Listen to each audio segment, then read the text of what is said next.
So let's open up with prayer. Dear Jesus, thank you for allowing us to gather here tonight to go over this very important topic in this awesome book, Boundaries in Dating. May we learn more about ways that we can safeguard ourselves from, getting kidnapped in relationships or getting swept away, without having our support system around us. Please guide the discussion. May we learn from one another. And please protect all who are on the call, as well as those who are coming or those who aren't able to make it tonight. In your name I pray. Amen. Okay, let me share my screen. This is chapter 12, and it's titled, Don't Get Kidnapped. And it starts off by saying, Debbie was getting to a pretty good place in her growth. She had been working on some issues in her life and had been very successful with the support system that she had developed. Having struggled with a few difficult relationships and some self-image problems, she was happy to be getting to a new place in her life. She had not dated anyone seriously since she and her fiance had had a tough breakup a year before. It was at that time that she turned to her friends for healing and stability, and it had paid off. Debbie was having a good time with her friends and feeling good about life and the future. She had gotten active in her spiritual life and church, as well as pursuing some new hobbies and interests. She had learned to sail and was taking some art classes. Most of her social life was spent dating different people and hanging out with her friends. And she was really beginning to find fulfillment in some community projects that she had volunteered for. Life was getting good again. Then she met Nick. They hit it off right away and began spending a lot of time together. Soon they were dating exclusively. At first, her friends were excited for her that she had found someone that she liked so much. They kidded her about being lost at sea and other metaphors for not seeing her very much. It seemed that Nick was becoming her whole life. But for her new relationship with Nick seemed like the next step in her life, becoming everything she had wanted. But as time went on, her friends weren't laughing anymore. They were sad because they rarely saw Debbie. They would occasionally talk to her on the phone, but it seemed that she was always on her way out to do something with Nick, or was at his house, or something like that. They were excited for her, but they missed her as well. Finally, they just settled into the fact that she was in love and they had seen the last of her for a while. They were also unhappy because they were really not getting to know him either. On a few occasions, they had met him, but they never really did things with Nick and Debbie. The group activities that all of them had done for so long were not happening anymore. So Nick was somewhat of a mystery to Debbie's circle of friends. Meanwhile, from Debbie's perspective, everything was wonderful. They loved doing things together and were enjoying getting to know each other better. Debbie knew that she was falling in love. What she did not see was that she was gradually changing or being changed. Once strongly interested in so many outside activities and hobbies, she mostly just hung out with Nick and did whatever he wanted to do. He was an avid surfer, and she would spend a lot of her time at the beach watching and reading. The community work that she had spent a lot of time investing in was not getting any of her attention anymore, nor was her group, who had been such a big part of her growth. But she was so happy that she did not really miss any of it. Spiritually, it seemed that all her interest in God had gone away. It wasn't that she had turned her back on him, she was simply consumed with Nick. She found herself thinking little about God or spiritual growth anymore, but she was so happy. Things continued like this until two things happened that served as a wake-up call for Debbie. First, she began sleeping with Nick, something that she had vowed not to do again until she was safely married. Her vow was part of her spiritual commitment to God and also wisdom she had learned from her previous breakup. What had looked like it would be forever had not been after all, and she felt devastated that she had given herself away to someone who had ultimately used her. Now she found herself doing the same thing again, although this time she had assured herself was really going to be forever. But as time went on, her duplicity was beginning to gnaw at her, and she also didn't like how casually Dick was taking their sex life.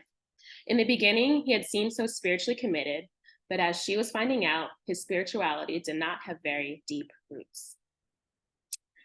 Okay, so that brings us to our first question that I'll find.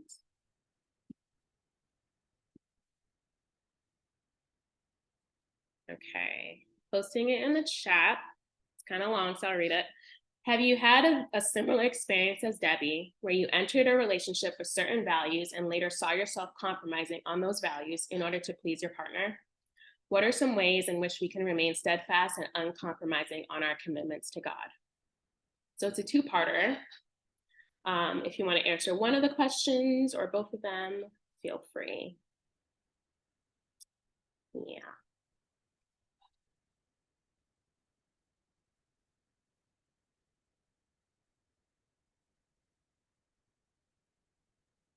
Okay, I could go. Should I come off camera? I guess. Let's see. I have my phone. I don't have my laptop, y'all. But I can't talk about a romantic relationship, but I could talk about relationships in general because this chapter was going in and out between like a romantic relationship and community. And so I do remember that there was a time where I was very like easily swayed. Yo. Anyway, I was easily swayed by things because I wanted attention, I wanted to fit in. And so like people drinking, well, actually that was probably normal in my culture, but never mind that. But like smoking weed or like um wanting to engage in like some, I guess like, what do they call it? Like, oh, sexual pleasures, I guess. Um, and so that was something like I felt prey to just because I guess just like Debbie, the loneliness and wanting to fit in and wanting someone to be in your presence. But then for your second question, which is what are some ways in which we can remain steadfast and uncompromising on our commitments to God? I think the main thing for that is just understanding who you are, um, and kind of making like I guess like I mean it takes time. It's not gonna happen instantly. Like you could get a glimpse of who you are, but it's not gonna be an immediate change. It takes a lot of practice to stay focused on who you what you like, what are your interests, how this person, and how like enhances you, whether it's your community or romantic person. And so I think it's just really knowing who you are first, and then paying attention and reflecting so that like, in case you are not being so balanced, you can realize that you are, realize where you're going wrong and then kind of like readjust, so to say. Because even in this book, and I guess we'll talk about it later, but not everybody has that community that's so close to you that can hold you accountable. And even when they're close, some people just don't like the phone and they have really good boundaries when it comes to the phone. And they will answer you 3 days later and answer you like you just text them. So, I mean, it just depends on the community you got. So, yeah. Love that, Patrice. Love that. I felt like you're coming for me at the last part, but but no, that's real. No, that's real. Knowing who you are so you're not easily swayed by, what others are doing. And thanks for sharing that, your experience with that when it comes to, friends. Hey, Kay. Because I feel like that's real too a lot when it comes to peer pressure. It's not just for romantic relationships. It can happen with friends as well, just wanting to fit in. And it's hard knowing who you are because we all are growing. So I feel like that's a continual process.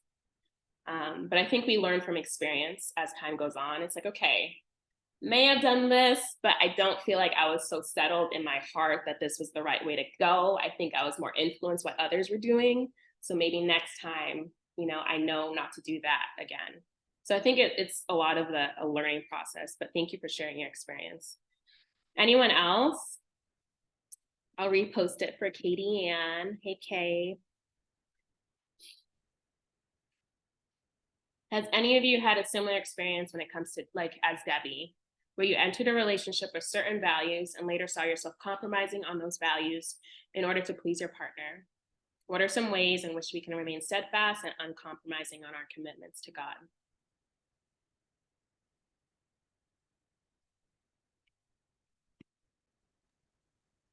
I think it comes to, well, I can answer the second question. It comes to establishing what you want out of a relationship beforehand. Like when you first start to talk to this person, and to bring back a book, for boundaries. Setting a boundary, like, hey, I'm not gonna do this such and such to this point. And I don't feel like, and if you're not, if we can't work through this, then I think we're looking at other options, basically. It's just communicating what you want versus not like awkward when you're like a year in and this happens and you're the same thing. So it becomes a bigger issue in the future. Thanks, Sharon. I have a follow-up. Like, when do you suggest that conversation happens when it comes to, hey, these are like my non-negotiables?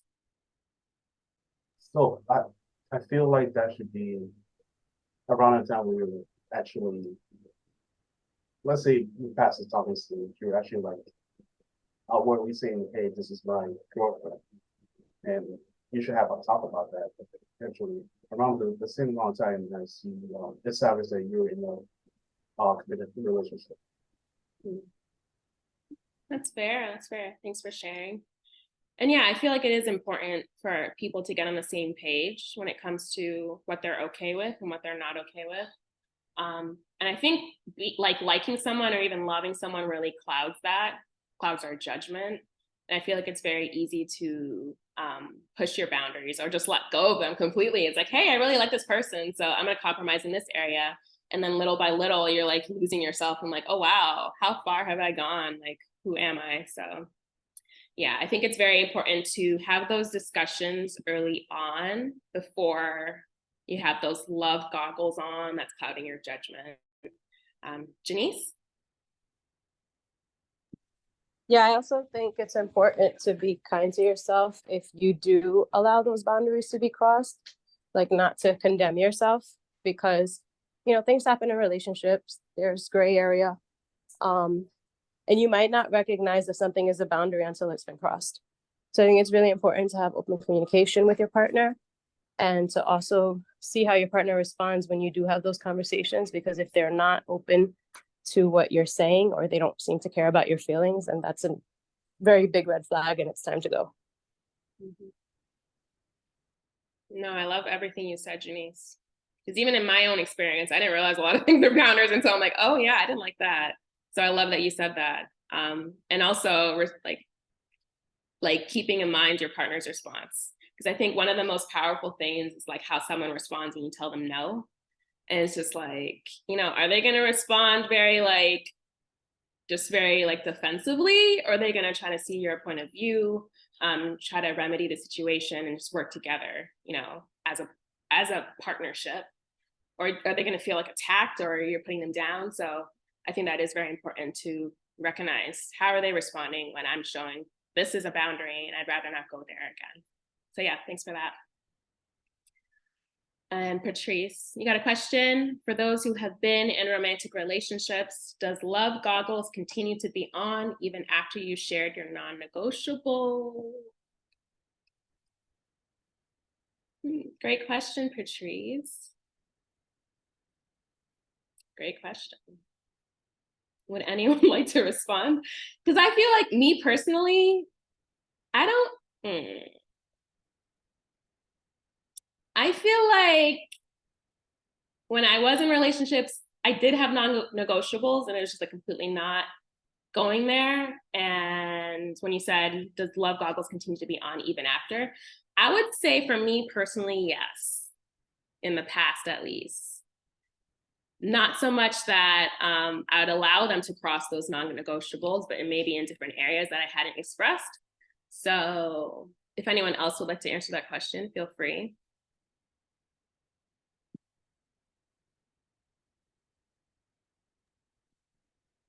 So the question was, even after you set your non-negotiables and like your boundaries, are the love goggles like still there? Is that the question? I believe so. Yes.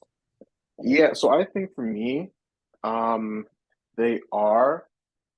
I think the thing for me though is like because like me recognizing that they still are there is more of a reason for me to now be extra cautious of like the boundaries and like the non-negotiables because love goggles are there. Because I think in the past it was so easy for me to say I set the boundary and like set the non-negotiables, but like the love goggles made it seem like it wasn't. So I think that now, like recognizing that the love goggles are like it is a factor, like that's more of a reason to kind of like be aware of that. So yeah. Thank you, Joab. And I have a follow-up question. When it came to the love goggles, did you find it important to talk to other people outside of the relationship to kind of like hold you accountable when it comes to like seeing the relationship for what it was rather than clouded by, you know, the love goggles and everything? I definitely agree with that. I think it is important to. I guess like the issue with that was like not everyone is the best person to kind of share that with, and I think that's where I kind of went wrong. So I feel like yeah, I definitely do agree, but I think it's also a matter of if it's the right people. That's fair. Very fair. Thanks for sharing. Stephanie? Yeah, I came kind of late. I don't understand what you're talking about. Love goggles? What? So we were talking about how when you get in relationships, you often see, you know, the other person through like love goggles, the kind of like on a pedestal and stuff. And it's just hard for you to, yeah.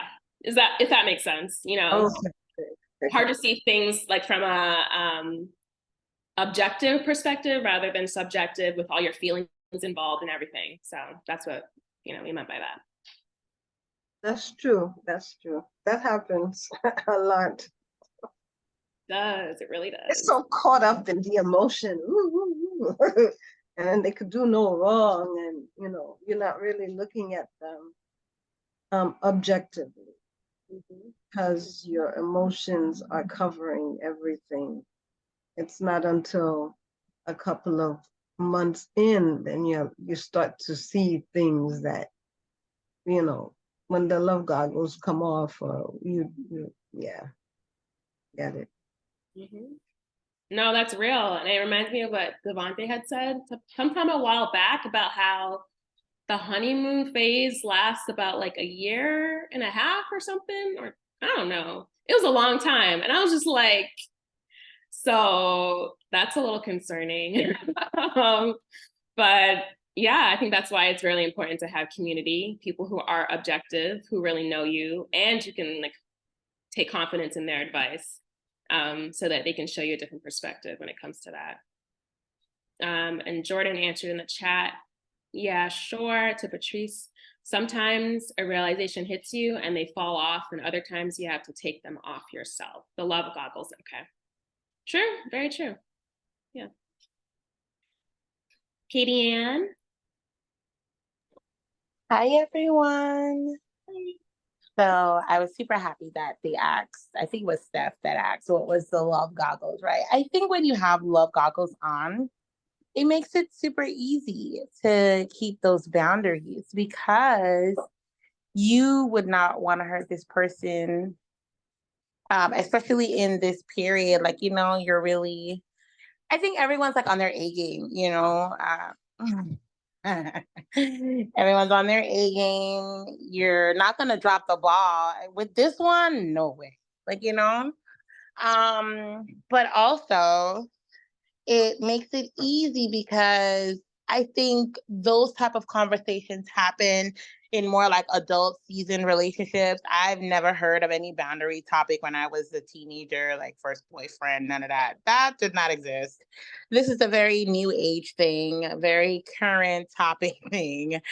No one broke other people's boundaries when I was, you know, as my first boyfriend. He was very gentle, making sure I walked on the inside. Like, please, all of that was very by the book. There was no boundary to be crossed because the relationship would be clipped. So, you know, I think this is very much an adult relationship where people have been violated in the past and now navigating relationships together, because for you to establish that something's a boundary, it has to have been crossed in the past.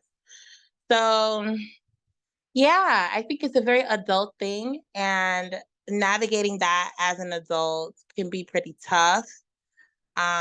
Just dating in general might be tough, but then as an adult who has your list of boundaries or triggers can be a put off to someone who has no idea how to navigate what you think is a relationship. For them, it might be a minefield. But with the love goggles, for me, I think it makes it much easier when you're newly in love, it's fresh. You wouldn't want to do anything to hurt or trigger that person. So yeah. Ooh, interesting perspective, Katie Ann. Because we were talking about it through our perspective, personal, like when it comes to seeing the other person through the love goggles and not really enforcing our boundaries. So you're saying from the other person's perspective, or with the person who might be like the boundary pusher, they're less likely to push boundaries during that stage. Yeah, for sure. And if I were in a relationship with someone that has boundaries, Kevin has boundaries. And so I would never cross those boundaries ever, because he's the one. You don't play with that. I would never want to be the one to hurt him. Like, with that, are you mad? So, and that was even more so in the like the just like falling in love stage with the love goggles, because like I had prayed for Kevin. Here I am, I finally get him. Baby, I'm not about to mess this up. So it makes it easier for me. At least if you know, you know, and if you don't, then that's different. But yeah. I have a follow-up, Katie Ann. Yes, ma'am. Did you because you say Kevin had boundaries. Did you have boundaries as well when it comes to the relationship? Like physical boundaries. Any kind, any kind. I did. I still do. And it's only because of previous relationship trauma why I have those boundaries, and abuse why I have those boundaries. It has nothing to do with Kevin. And he respects them.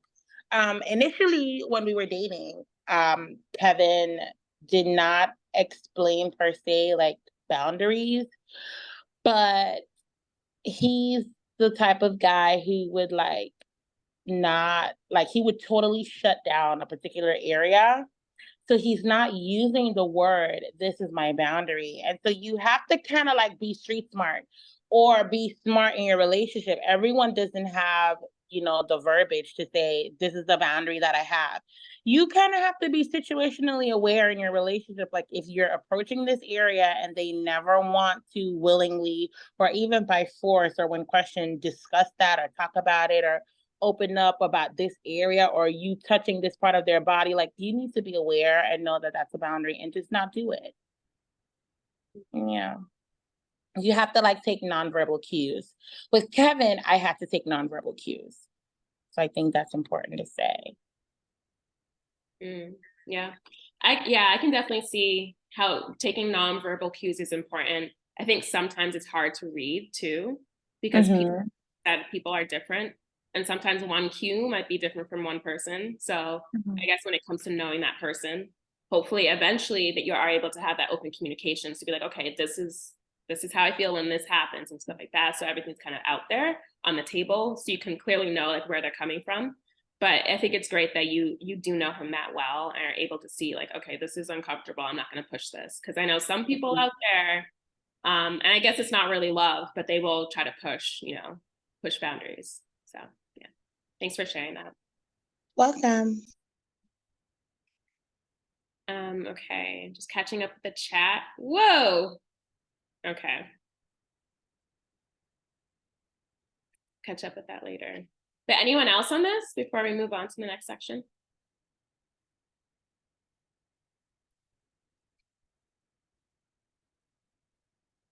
Okay. Let's see. Whoops. Stop share.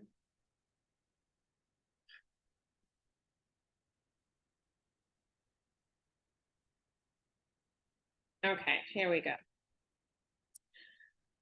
Okay, So the second wake-up call was one day when Nick asked her if she would be interested in looking into cosmetic surgery. At first, she thought he was kidding, but when she laughed it off, he did not and pursued it further. I just think it would help your overall looks, he said. Debbie was devastated, but more than that, she began thinking. She began to remember other conversations that she and Nick had had about her. Some were about her looks, her hair, at times her weight. She was a very normal and attractive weight. Others were about her wardrobe and style, and as she thought more about it, others were about significant areas of her life. She remembered his criticism of sailing when she first shared her excitement about her new passion. He thought it was boring and not where the real action was. That is how he ended up surfing a lot with her watching. Surfing was not boring, according to Nick. But as she really began to think about it, watching surfing was not that exciting either. She had just been so happy to be near Nick that she had lost touch with her interests. There were other subtle criticisms as well with her other interests. He was not mean at all about them, which is probably why she did not notice that it was happening. It was more of a combination of thinking that things she liked or wanted were not really that great, or more often, he just had a better way of doing things or better things to do. The same thing had been true about her friends. He had not really clicked with them that much, and that was part of why she had gotten so separated from them. He would say things about her friends like, "She's a little too artsy for me," or other comments that were not really put downs, but enough to show that he was not interested in the people that she loved. But again, she had missed it because being with him was what mattered to her. She just felt so good to be with him that pushing him into things or people that he did not like was not a priority for her. She loved being with him, and this was the subtlety. He was great to be around. He was fun, positive, pleasant, and so much more. So it was not as if he had been mean and critical. He just had subtly negated most of the people and things that were important to her. She was beginning to see that, now Nick was a strong personality, which is part of what she loved about him. But that strength was not directed in pursuing her life and desires as much as his own. As a result, she saw that she had lost touch with her values as well as a lot of things that she loved. It was surprising to her how much she had given in to his loving control. Okay, that brings us to our next question. Okay. And you can answer one or the other depending on what perspective that you have had in the past. Okay, so have you ever had a partner who didn't get along with your friends or family? How did that impact your relationships with your partner and or your friends and family? Or have you had a friend or family member whose partner you did not get along with? How did things play out? Either or. Daddy Ann? Hey, so the second half of the question is me. Have I ever had a friend or family member whose partner you did not get along with? Why are you laughing, Cherie? Don't laugh. Don't, Jerry, why are you laughing too? Okay, I'm done. All right. No, Cherie, come back on camera. I was just kidding. No, I definitely had a friend one time. She was dating someone that was just toxic, just from like just the description alone. I was like, this is not good. It turns out the relationship ended up being that person ended up being emotionally abusive towards my friend. And it was just like, I'm not saying I saw it for sure, but I definitely saw that it was bad. And before things got as bad, she was telling me about him, and I was like, honestly, I actually have no interest in meeting this person. And I just tried this whole let me just be straightforward with my friend tactic to see how it would work out. And I know she was disappointed. She even told me, she's like, well, you're very protective. You're just very overprotective. So let's give it time, and eventually you'll change your mind, and we'll see, and we'll talk about it. And I said, sure. That time never came because she herself realized that she was in a really bad relationship. But I have to admit, for being on this side of like you're seeing a friend or a loved one like be in a in a really bad relationship or just be with someone that you just genuinely don't like, you really just want to like shake them a little bit and be like wake up or open your eyes. Like this is not good for you. Because I would say through love and affection, we can see our friend and our family like through another lens, right? We see them for who they are, right? We love them. We see their amazing qualities. And at, at the end of the day, all we want is just like the best person for them. So, but it did suck. I'm not gonna lie, being on this side, because my friend, even though she respected what I said, there was a bit of a distance. I could tell. There was a bit of a distance. She wasn't texting as often. She wasn't calling as often. I mean, fortunately now we're close again, but it did cost a little bit, me being open and honest and such. So that's my story. Thanks for sharing that, Anne. And would you do it all over again? Yes, I would. I would. I would probably change a bit of my vocabulary. I mean, I wasn't aggressive. At least I don't believe I was. Um, I was just honest, but at the same time, like if you're gonna ask me my opinion, like if you ask me my opinion, and that's really what she did, do you want me to lie to you? Because then we shouldn't be friends. Like that's not a good friendship. You should dump me as a friend if you want me to lie to you. But yeah, I would do it again. But of course, you catch more, what is it they say? You catch more flies with honey than you do with vinegar, right? So there is this thing about like we have to be mindful on what we say to our loved ones. Like, well, what is it that we say to them? Like how we say it to them, right? We shouldn't stop from not speaking our truth, but we should also be mindful on how we say it. And everything could be said in like that spectrum of love. It really can, like anything really can. So I think if I was going to do it again, I would make sure to not to be like super sweet that I come across as fake, but just be assertive and loving. Assertive and loving. There you go. Love that, Anne. Thanks for sharing that experience. I think Patrice responded in the chat for the second question. This person rubbed me the wrong way. My spirit just did not take him. The rest of the family loved him because he was not a drinker or a known cheater. But my spirit saw something else. He was those type of guys that he wanted a maid instead of a wife. They got married and then they got divorced, and now he is especially Whatless. What? Watless. Okay. Yeah. Especially as a father to her youngest child. Ooh-wee. Mercy. So it's amazing that you saw things that your family didn't. That intuition. Yeah. And I wish I could like have boundaries, like Darian was saying, but like it was too close in the family. I had to just smile and just go with it because like he I guess he made her happy, but she wasn't pinpointing why he made her happy. And I was just looking like, oh boy, here we go again. But honestly, I feel like she knew, and here's why. Because this person is so close to me that like I could be a bridesmaid. And even though I was at school and I was in Connecticut, I could have just took the train down. I just found out of the blue that they were getting married. And I was like, huh?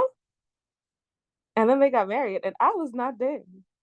But the Lord know why I wasn't there because I would have been like, object. But it's okay because I have a sweet little kid that I love so much.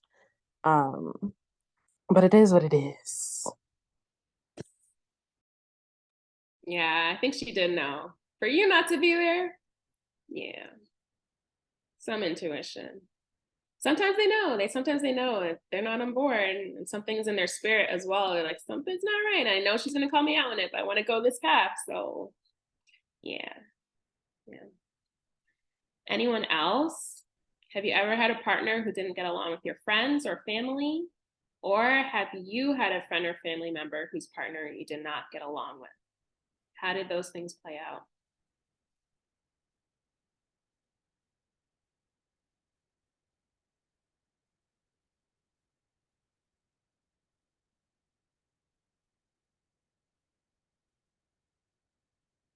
And I feel like I can, respond as well. I can relate to both of these. Yeah, in the past, Betty Ann can tell you, let you know. Yeah, some of my exes, she wasn't the biggest fan of, with reason. First of all, you're the one that's saying this. I didn't say anything. I just want everyone to know. Okay. Let the facts, let it be known that Cherie is saying this. Okay, continue, Cherie. I'm sorry. She wasn't the biggest fan of them, I'm thinking of one in particular. Yeah, it was just, yeah. I think most of my friends weren't really loving him either.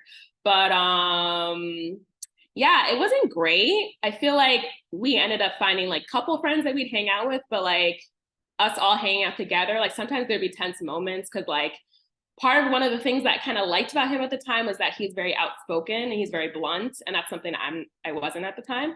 And so I was like, oh wow, yeah, that's cool and everything. That's a different trait than I have, But he would kind of be a jerk.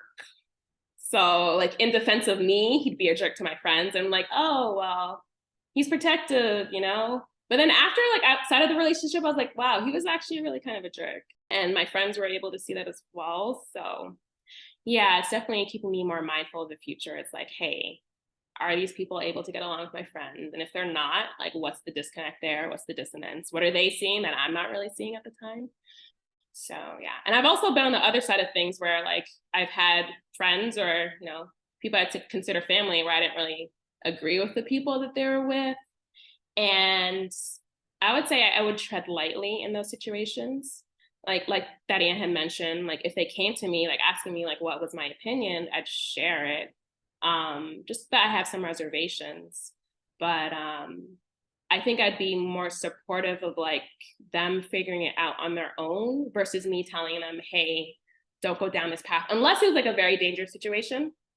Because who am I? Like I'm not all knowing, I'm not all seeing. I might have a hint or intuition, but like at the end of the day, they may just have to experience that themselves.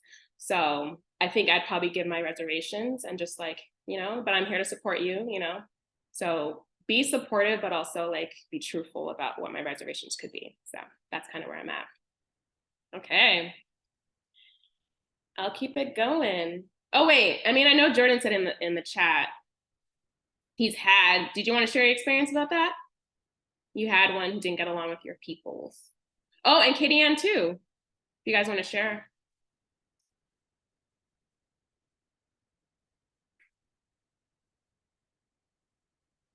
Okay, I can go. So I had this partner that was just not good.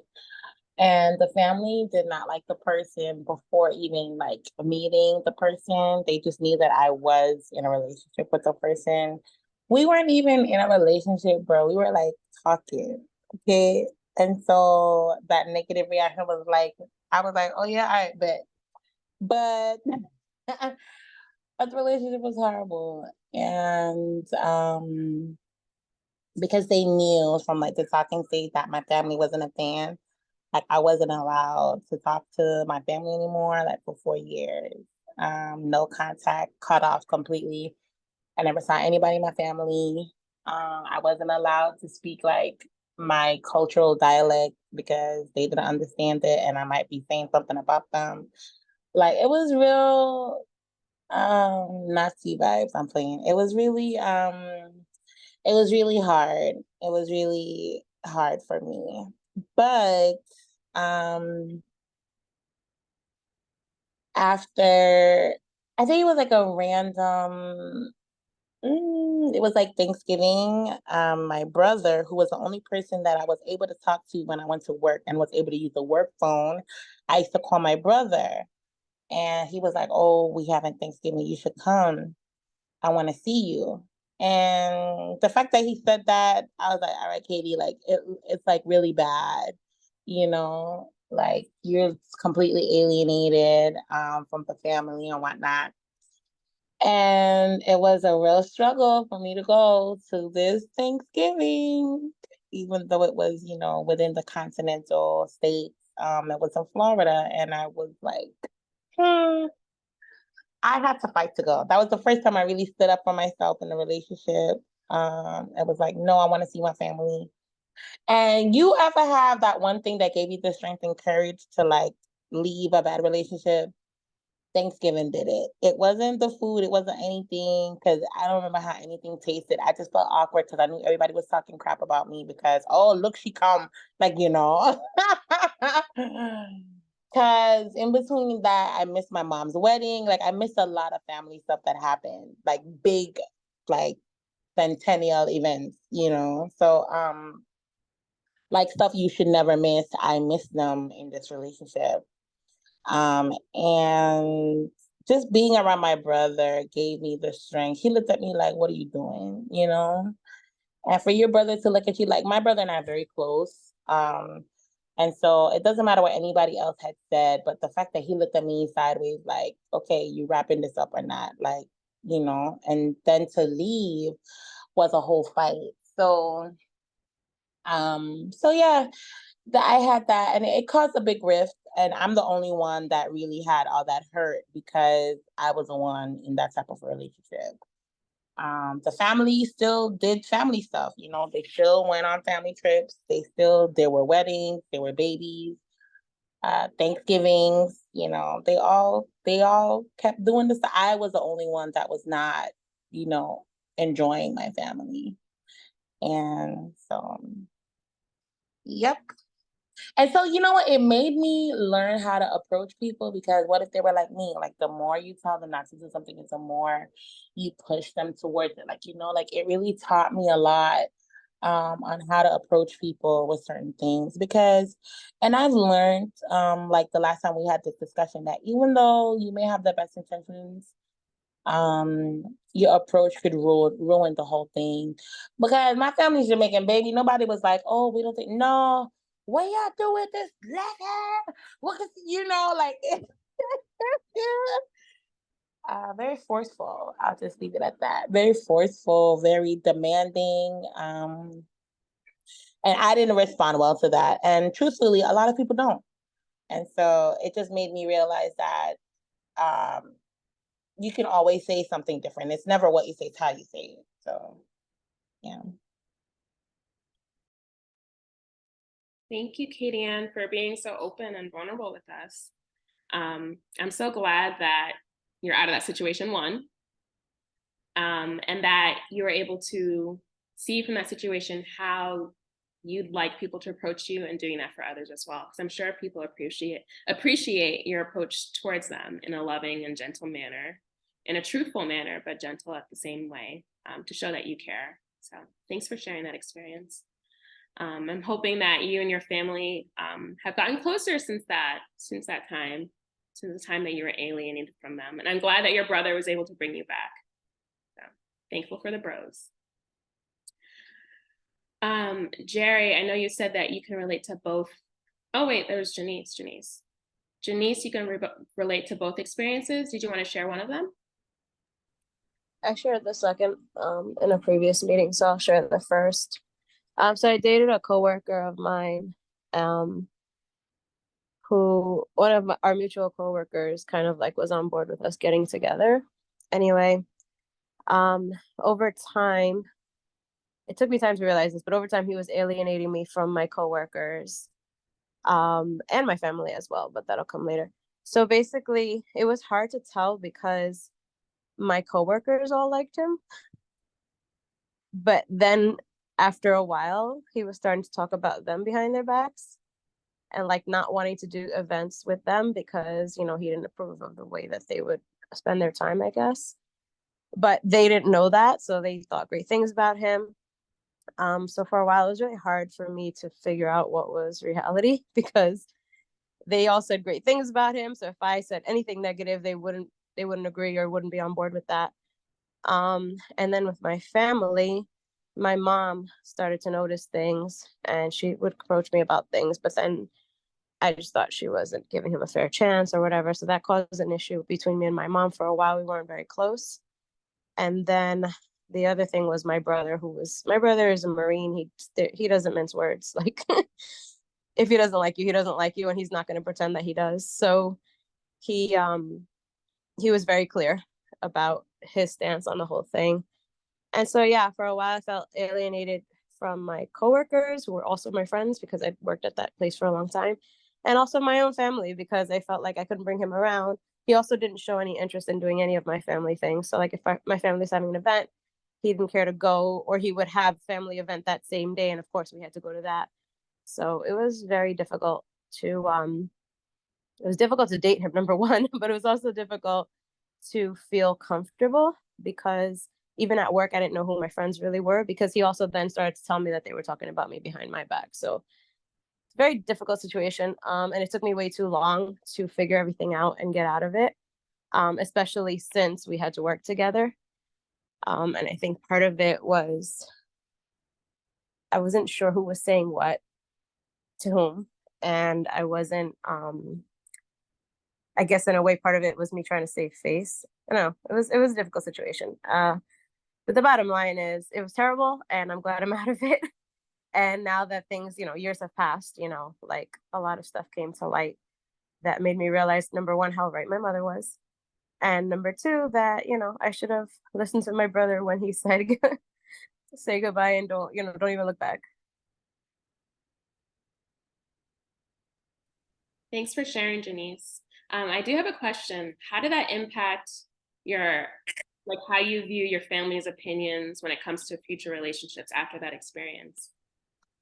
I value them. I didn't realize at the time how important it was for the person you're dating to get along with your family and friends, like your inner circle, not just like your coworkers, because that's easy, I guess, but like your inner circle, especially your mom, and in my case, my brothers.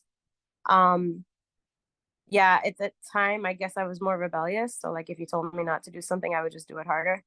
So now that I'm like an adult, and I realize how wise my family is, especially my mom and, like older people in my family, I definitely take their advice more to heart. And I like, if they say something or if something rubs them the wrong way, then I'm like, I try to keep my eyes open and try to like just observe it. Thanks for sharing, Janice. You're welcome. Okay. We're gonna keep moving to the next part. Okay. The rest of Debbie's story was not easy, but fortunately had a good ending. Thanks to the cosmetic surgery comment, she went to talk to a few of her friends. She opened up about the physical comments and cosmetic surgery suggestion, as well as the way that she had lost touch with a lot of her hobbies and other things that were important to her. She told them that she was sleeping with Nick as well. The friends had all covenanted with each other to be available for support to one another in that area if it were needed. Debbie was sad that she had not taken advantage of her friend's support earlier. But now it was there, and she was seeing the need for their help and seeing reality. At that point, they did what friends are supposed to do. They were very direct and enraged. It is interesting sometimes to see how the people who love someone often express the anger that person is unable to express themselves. What? Overweight? Is this guy crazy? Give me the phone. I'll tell him what overweight is. Cosmetic surgery? This guy's a loon. How could you just sit there and take that? What do you mean sailing is boring? You love sailing. Didn't you tell him to go walk off a pier and then see if he would like to see you come sailing by? He pushed you for sex after you told him how important it was for you to wait. This guy is really selfish. They were mad, and at first Debbie was somewhat defensive of Nick, telling them how nice he was and how he would never be mean or mistreat her. But they were relentless and would not allow her denial to continue. He was nice, but he was kidnapping her. She was being separated from her friends, support systems, and everything that was important to her, even her values. Slowly, she began to get it, and she did what she should have done earlier. She used her support network to ground her, and from that position of strength, she began to get stronger and more direct with Nick. She returned to her strong stand on the limits of their physical relationship, and she said that it was important that he do some things with her friends as well as go sailing with her. Nick was not defensive. He said that he did not realize that he was hurting her feelings by his comments and actions. He said he was sorry. They decided to go forward from there, It looked good for a little while, but reality began to set in again as to his real nature and intentions, conscious or not. He was still bothered by her appearance, wanting her to change. He resentfully went to things she suggested, but it was not a joyful participation. There was new conflict. But this time, there was a huge element that made all the difference in the world. Debbie stayed connected to her friends and community. She spent time with them as well as Nick, and she went back to church and her activities. In her interactions with her friends, she could describe what was happening, and they were able to give her feedback. They were able to help her see the reality of this relationship, and finally she and Nick broke up. Sound like a good ending? You bet it is. Debbie was spared much heartache that would have been certain if she had gone forward. Without the support of her friends, her need for a relationship just might have driven her to continue even into marriage with Nick. Friends gave her several important ingredients that every dating relationship must have in order to be based in reality. Let's look at those ingredients here. Let me see something real quick. I do have a question, so I'm gonna stop share. Okay, let's see. We can have like 1 or 2 respondents in the chat or come off mute. And I think some of it we touched on as well, but I just wanted to post it in case we missed it. Have your friends checked you about your partner or love interest in the past? How did you respond? And are you open to receiving feedback from your friends on your romantic relationships? Why or why not?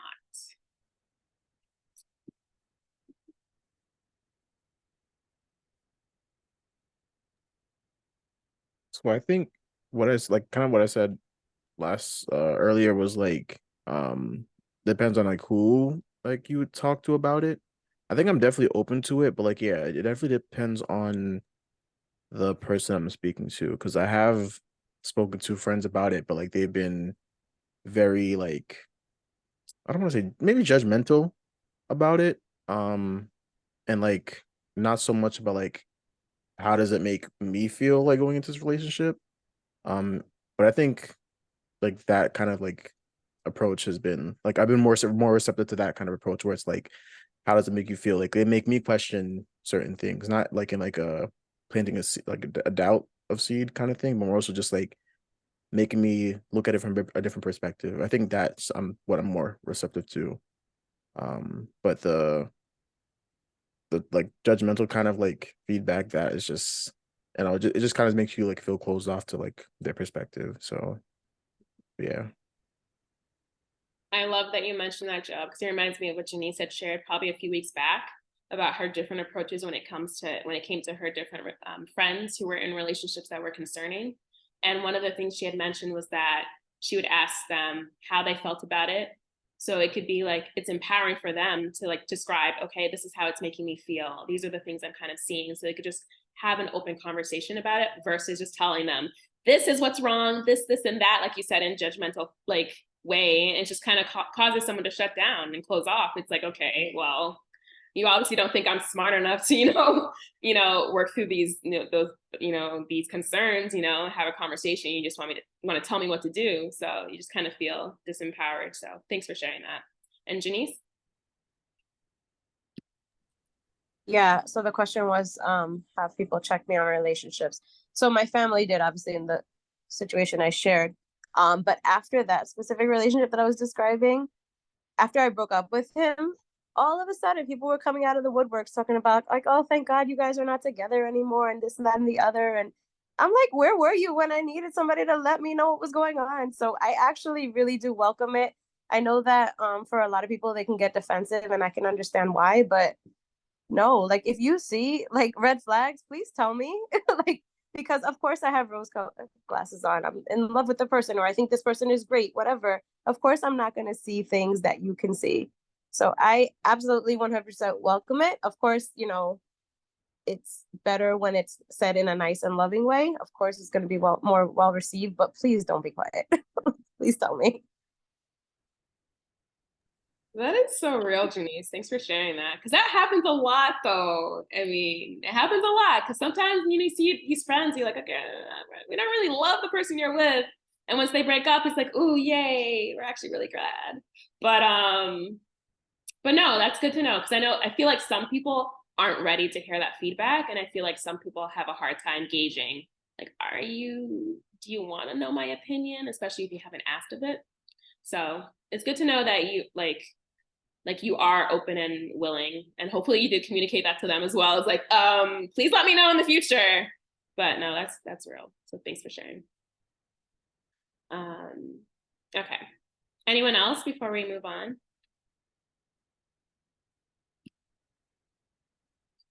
Okay. Okay, a feedback based to see reality. Being in love in the beginning of a relationship is an illness. It is treatable, but it is an illness nevertheless. The illness is the inability to see reality. For the very state of being in love is a state of idealization, where the other person is not really viewed through the eyes of reality. He or she is mostly seen through the eyes of someone's own wishes or fantasies that the other person is able to symbolize. But often the fantasies are based on enough reality that the stage of idealization can move to something real and lasting. The problem is that if the idealizations are strong enough and the person's need for them to be true are strong enough, then he or she can omit large chunks of reality about the person he or she is in love with. This is why staying connected to a group of friends who know you well is so important.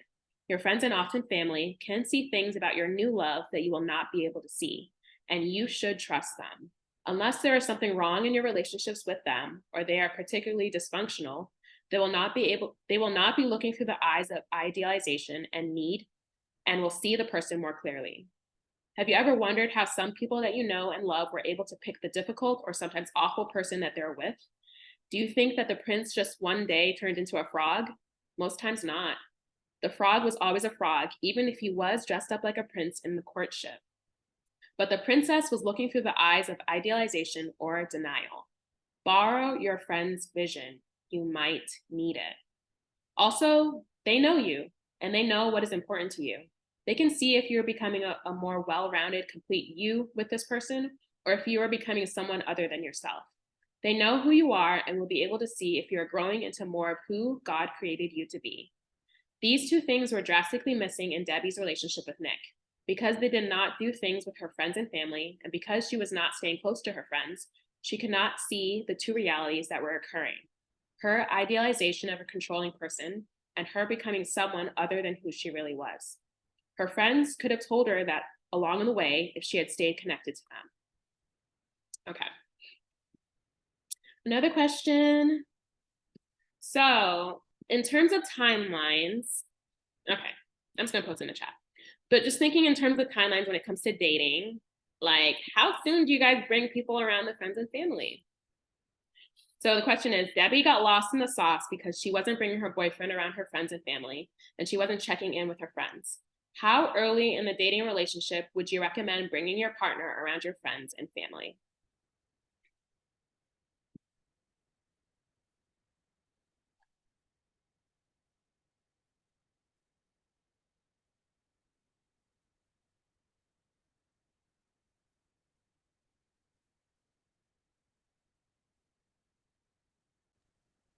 I would say a couple of months in for friends. I feel like most people are more close to their friends than their families. So you can get the blind spots from your friends first to see, and then because honestly, you're using your friends and family as to vet them to see if they're right for you. So I would say like a couple of months in, you're dating, it's actually getting serious, and then my friend is having like get together. What we've done, introduce yourself, see how they are against actual people, and then you slowly integrate them with your family as well. So a couple months into the dating, like after being official, or in talking stage?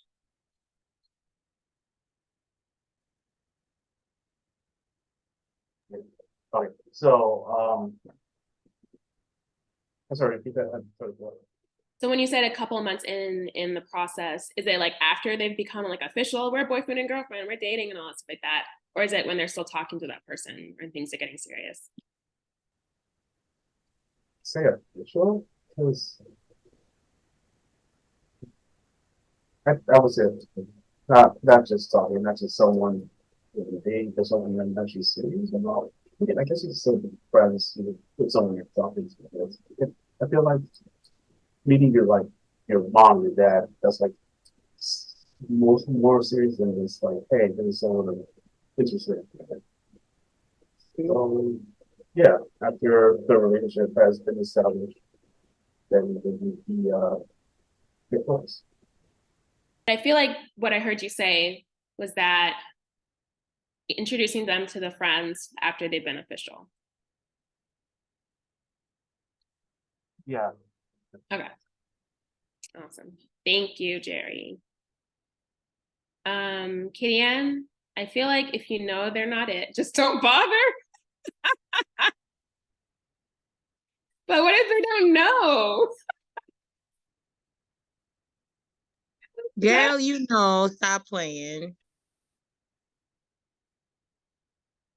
Oh my gosh, that's hilarious. I feel like you have some experience with that. Like, why'd you waste my time? Yeah, just don't bother.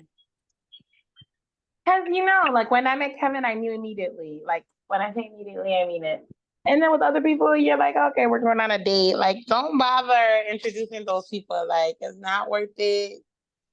Cause Christmas is down the line. Oh, remember that time she came with this fool? Mm-hmm. You know, making families don't let you forget nothing. So just don't introduce them. Don't bring them. Don't talk about. Just don't go on your little date and leave the family out of it. Okay, now I'm curious. I'm sorry, Cherie, but what made you like know that that was it? Kevin was it. Like, what about him? You know what? I had prayed for like a year and a half, no lie, and I had a few things. Now, the day I met Kevin, obviously I didn't know, right? But after talking with him and whatnot, I knew that it was him. Plus, I had asked God, and God said yes, so that about covers that up. But there's certain things I wanted, and people that I dated before Kevin didn't have it, and I didn't introduce them. And I met Kevin in October. He met my family that Thanksgiving, and I met his family that Christmas. So it was like that. You just, girl, you just know. Stop playing. Stop trying to play yourself. Don't overthink it. You know, like maybe you don't know yet because you haven't met that person, but when you do, you know. Trust me.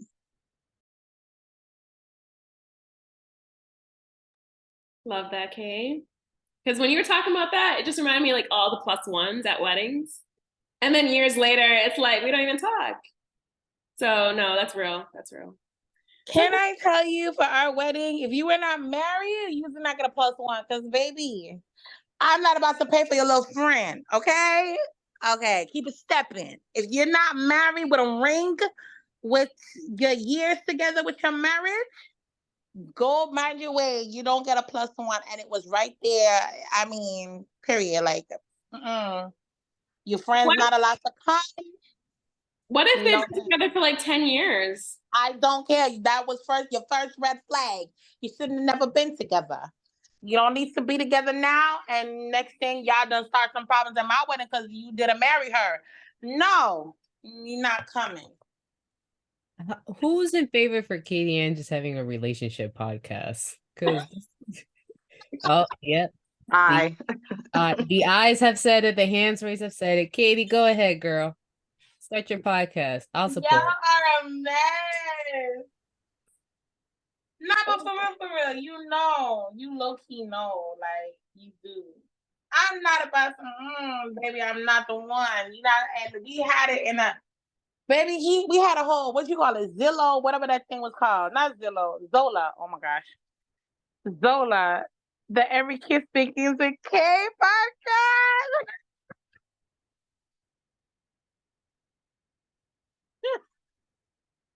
now you're getting up on me with the pettiness, but I like the title. Ooh, this is a good one. I'm gonna have to look into it. I have enough on my plate. Y'all stop. But for real, you know, Trademark it, because that's good. That's so good. I think that's trademarked for Right, casual. right. So, But not the spelling, though. No, not the spelling, right? baby, the spelling. Who gonna have that? You need to talk to my mother. But nobody has that spelling. But yeah, you just know. Okay, that's something to look out for. I love that, Kay. Just now. Okay, thanks for sharing. Love that. I'm gonna keep going and share my screen for the rest of the chapter. Okay, a support base to deal with reality. We do not deal with reality for two reasons. Either we do not see it or we see it and are unable or unwilling to deal with it. Many times we'll know that there is something wrong in a relationship and that we need better or different boundaries. Sometimes we even know that the relationship is stupid or sinful, but we cannot find it in ourselves to break away or do the right thing. That is where the power of a support system is needed. As Ecclesiastes 4:9-12 says, two are better than one because they have a good return for their work. If one falls down, his friend can help him up. But pity the man who falls and has no one to help him up. Also, if two lie down together, they will keep warm. But how can one keep warm alone? Though one may be overpowered, two can defend themselves. A cord of 3 strands is not quickly broken. In part, we find the strength to do what we cannot do from the people who support us. They stand by us in difficult times to do several things. Give us emotional support, give us truth and wisdom, give us courage to take strong stands on values or morals, give us courage to take strong stands with hurtful people, give us comfort and strength to let go and grieve difficult situations or people, give us knowledge and skills that we do not possess.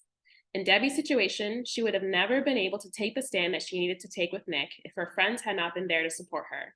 She was afraid of the conflict in the beginning, and they gave her the strength to stand up and face it.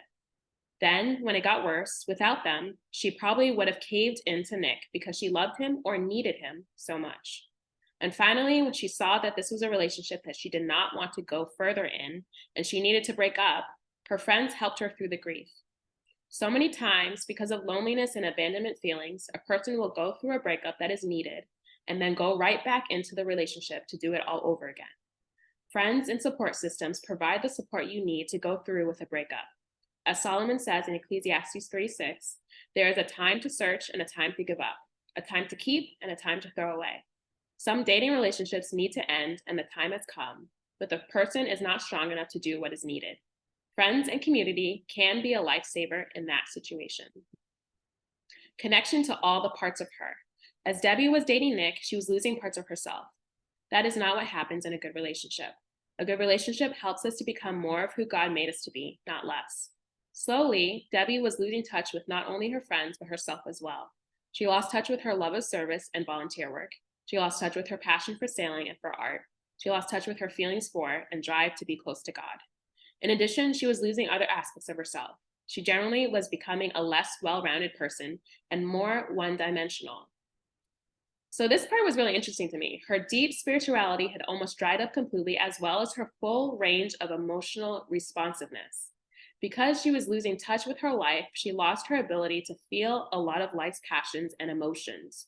Her anger and her sense of protest had given way to dullness. Nick was all there was, and as a result, there was a lot less of Debbie. Her friends noticed this. They took her out to movies and museums. They listened to music and went to art shows with her. She took them sailing and she returned to her singles group at church, where she enjoyed many people and activities. Slowly, she was becoming herself again. If she had been involved with her friends all along, she would not have lost these parts of herself and would have found out earlier the problems with Nick. She would have stayed connected to all of who she was, and he would have been able to relate to her, or at least not keep her from doing the things that she loved. If you are continuing to do life as you were before you started dating, you remain yourself, and the two of you get to know all of who each other is. Friends help you do that. They help you stay connected to the things you were connected with before you started dating. The other side of this is that friends notice personality changes, for the better or for the worse. How many times have you heard someone say, "Oh, she has grown so much since she started dating blank. He just brings out the best in her." It is a beautiful thing, and your friends will be able to see that. And how many times have you heard, she has changed so much since she started dating blank. She is not herself. I don't even like to be around her anymore. Sometimes a dating relationship can change someone for the worse too. Relationships have that kind of power when someone does not have good boundaries. It is up to friends to help give you that feedback if it is happening. It may be difficult to hear, but remember, wounds from a friend can be trusted. Proverbs 27:6. Sometimes we need to hear what our friends have to say about things that we cannot see. Grounding in spiritual values that make life work. Our spiritual values in our relationship with God ground us and make life work. He designed things that way. Our values are the architecture of life. They shape the way our life is going to be. If we value things like honesty, purity, compassion, sobriety, kindness, responsibility, and on, life will take on a certain shape that has a good end. However, when we begin to let our values slip, our life takes a different direction that does not have a good end. When Debbie began sleeping with Nick, she had lost a value that was very important to her, and which also protected her from losing other aspects of herself. The pseudo-intimacy that they were having in sex was blinding her from seeing the lack of real intimacy in the relationship. That is one way that purity protects single people. When she began to adapt to his perfectionistic physical demands on her looks and appearance, she lost touch with her honesty and value for kindness. What he was doing was not kind, and she should have honestly told him that she valued kindness in a relationship. His criticizing her physical appearance when she was perfectly normal was not a loving thing to do. We do not think that people should lie to each other. If she had a real problem, there would be nothing wrong with his telling her, or their talking about it, how it made him feel. But this was pure perfectionistic narcissism on his part. She should have kept her value of honesty and told him so. Our community is one of the delivery systems that God has designed to help us stay grounded in our values and in Him. We grow spiritually in those relationships, and God gives to us in those relationships as well. Debbie's friends could have seen how she was losing her spiritual values and connection with God. They could have helped along the way. Fortunately for her, they did in the end. They confronted the ways that she was getting off the path that was good for her. They did not do it in a condemning way either. They did it like God does, with her best interests in mind. Separateness and development apart from the relationship. Every relationship involves two separate people with time and interests apart from each other. People who have no time, friends, or things they are into apart from the person they are dating probably are not being much of a whole person. You need your independence from each other. God made you that way. Debbie should have had time, space, friends, and interests alone apart from Nick, and vice versa. But she got rid of her space and individuality and fused with him. Her friends would have been part of the separateness that would provide space and freedom from Nick, even if it had been going well. A relationship that gets rid of one's individual life and friends, time and space altogether is not a healthy relationship. It is more like symbiotic and neurotic. Your friends are an important space-giving freedom that will help you to be healthier and more well-rounded. In addition, they will notice if you are losing them to a dating relationship. Debbie's friends came back into the picture and did that for her. This is where dating other people can be very helpful, especially in the early stages of a relationship. It is usually important to stay open to other people. That keeps you from getting caught up in some idealized fusion with someone and can help keep you objective. You will notice that other people are different, for good or bad, and that comparison is helpful. It also reinforces to you that there are other fish in the sea and you won't feel like you have to land this particular one or you will be hopelessly alone. Keep your phone line open until you are sure who you are dealing with and that you really want to cut yourself off from other dating relationships. So I got a question about that because I know that came up in the past. I want to hear your thoughts on that. When you talked about dating other people, keeping your options open, how do you guys feel about that? What are your thoughts?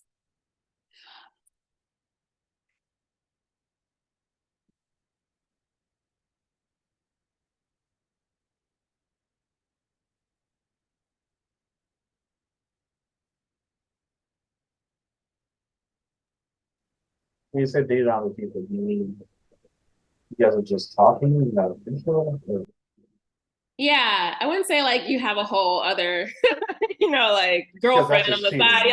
cheating. Yeah. No, but like keeping your options open in the talking phase. How do you guys feel about that?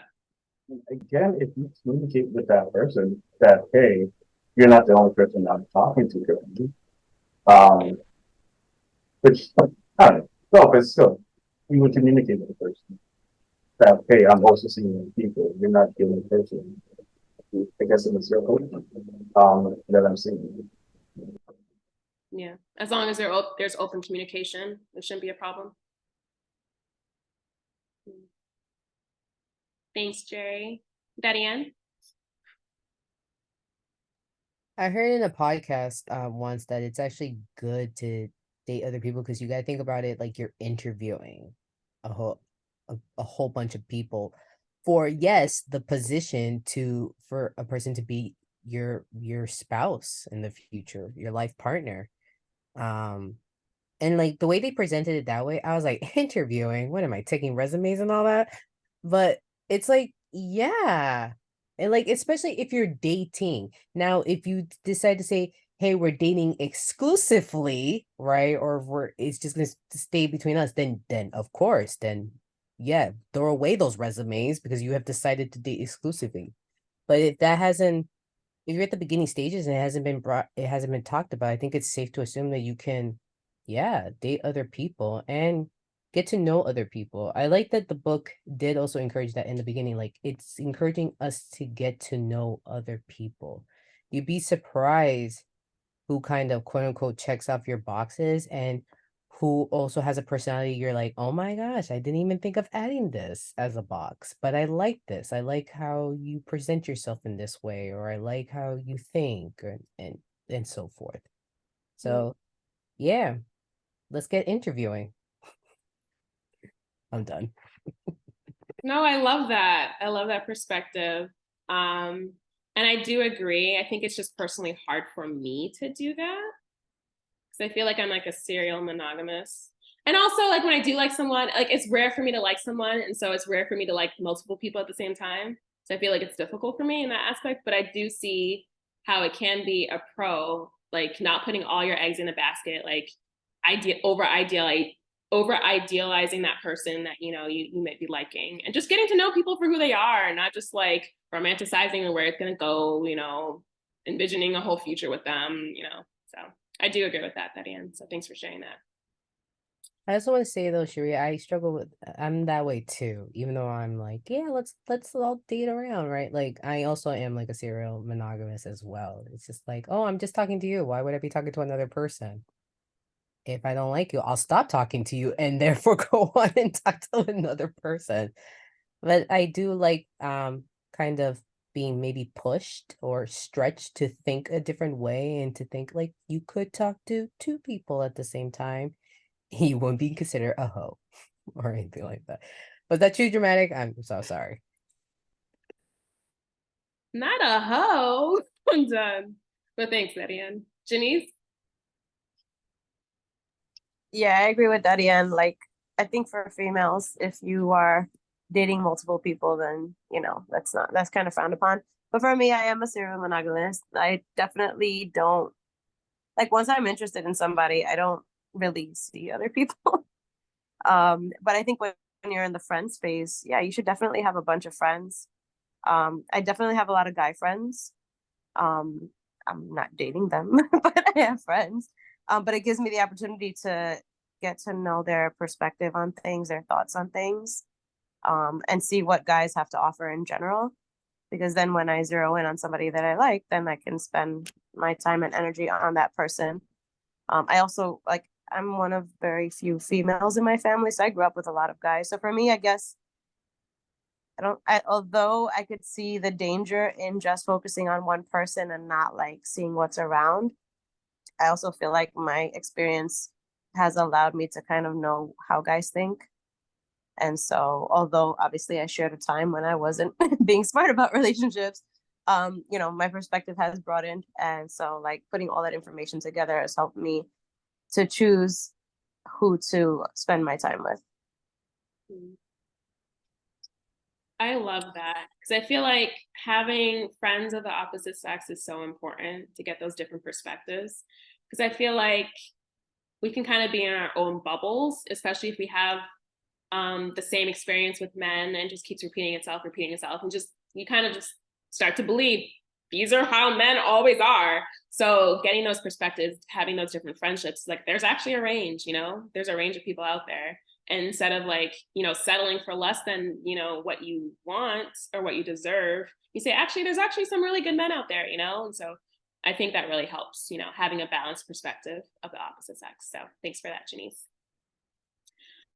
Okay, so I'm gonna read the rest of the book, the chapter, and close out. Okay, safe dating. Remember, one aspect of safe dating is to remain connected to your friends and support system. A wolf attacks the lone sheep that has gotten away from the pack.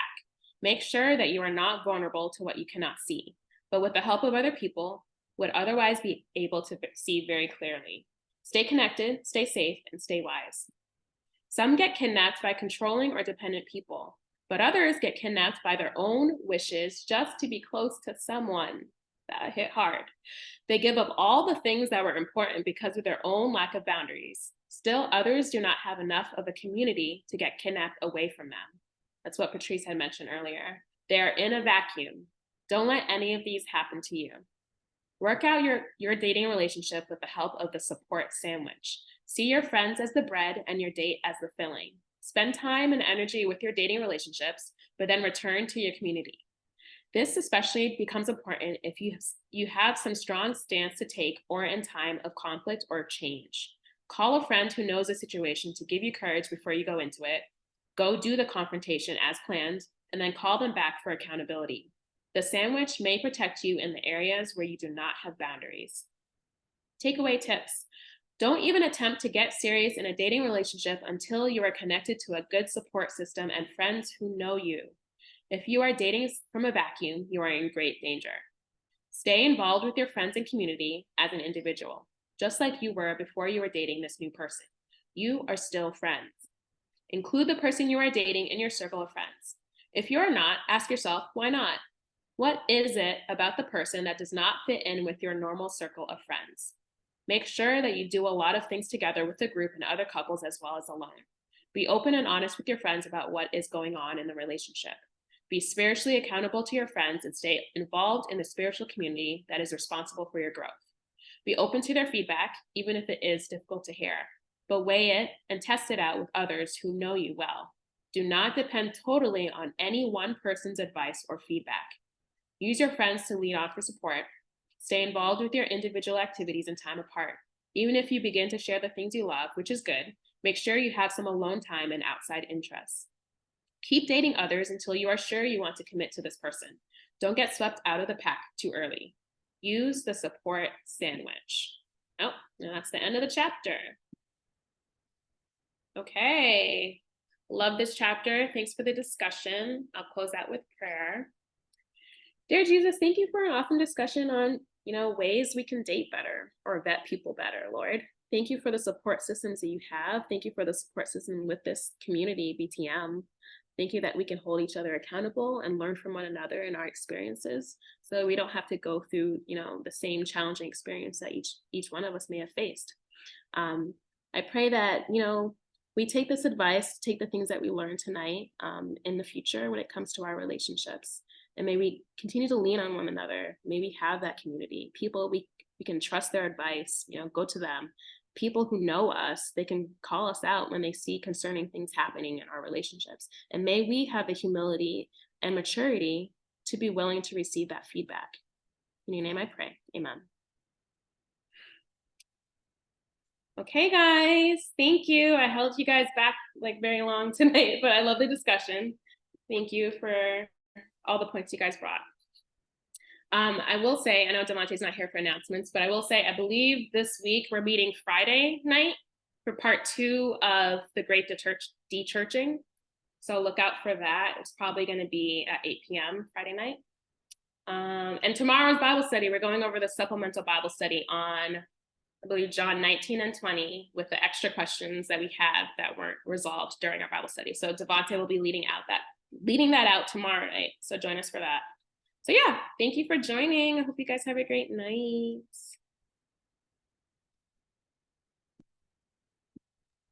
Have a good night.